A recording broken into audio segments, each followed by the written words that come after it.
Hello everyone, welcome back to my channel. Today I'm going to be sharing with you 3 super easy make-ahead Christmas cookies that are perfect for any holiday gathering and store well in your freezer. As always, I'll have all the recipes linked down below, but let's get started. Our first recipe requires melted butter. Perfect. These are called lemon crunch cookies. This is a recipe from my aunt, and it uses a box of lemon cake mix. So you pour that in your bowl, and then you're gonna add in your Rice Krispies. That's what gives this the iconic crunch. And then you wanna add in 1 slightly beaten egg and your cooled down melted butter so you don't scramble your eggs. You wanna carefully fold that together so as not to crush your Rice Krispies. Then you're gonna roll them into 1.5-inch balls and bake them for 9 to 12 minutes at 350 degrees. These cookies could not be easier. So minimal ingredients, and let me tell you how delicious these are. They are so soft, they've got a great lemon flavor, and that crunch from the Rice Krispies, these are a new favorite of my family's. Next, we're making some peanut butter shortbread cookies. These did not turn out 100%, and I will tell you why. But I'm going to start out with having my daughter mix our dry ingredients, and then over in my stand mixer I've got butter, peanut butter, and sugar. This was mistake number 1. Please use icing sugar when it says use icing sugar. I'm going to cream these together until they're light and fluffy. Make sure that they are light. You want the consistency of frosting. Nice and light and fluffy. I'm then adding in my vanilla extract. Feel free to measure, but I measure with my heart. Then we added in the dry ingredients, which is just flour and salt and a cup of white chocolate chips. You could use peanut butter chips. I would probably recommend using mini chocolate chips for this, but this is what I had. And I folded those in until the dough was nice and combined.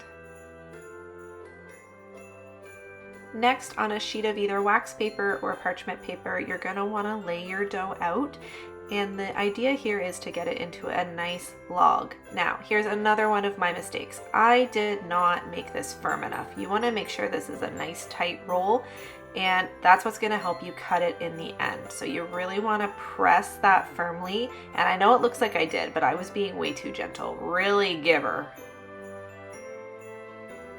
Once you've got your log ready, you're going to want to wrap it up and make sure your ends are secure, and this is going to chill in the refrigerator for 2 to 4 hours.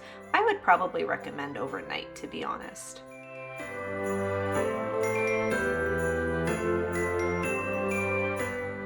Once it's chilled, you're going to want to pull it out of the wax or parchment paper and slice. Now, you want to slice these fairly thick. I was slicing them way too thin, so they were crumbling and falling apart. They were also crumbling and falling apart because I didn't use icing sugar and because I didn't roll my roll tight enough. So learn from my mistake. These will bake in a 375-degree oven for 12 to 14 minutes. They will look underdone, but do take them out, please. I left mine in way too long and they became very dry and very crumbly, but the taste is fantastic. I would highly recommend these. I definitely want to try and remake this recipe again, and if you follow me on my channel, you will be seeing this in the near future. I am a chocolate girl at heart, and those chocolate cookies I made earlier with my friend are gone, so we're making more. These are peppermint chocolate cookies. So in a bowl, you're going to mix all your dry ingredients, which I'll leave linked down below, and then in your stand mixer, you want to cream together your butter and your sugars. Again, we're going for that really light, fluffy frosting consistency. Add in 2 eggs, 1 at a time, beating between each, and then your extracts, which are vanilla and peppermint.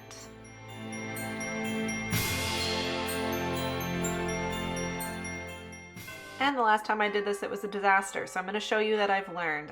I am going to very carefully pulse my stand mixer so that I do not get cocoa powder all over my kitchen. And if you don't know what I'm talking about, I'll leave that video linked down below because I think we all could use a laugh right around now.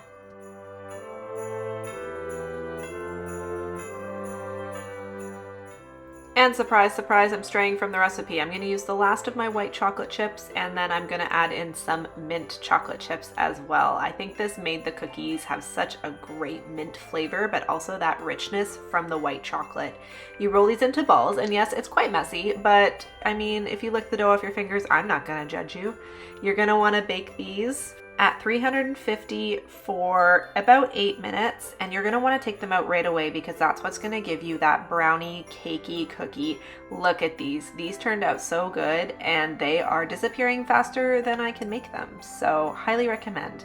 I hope you enjoyed this video, and I will see you all in the next one.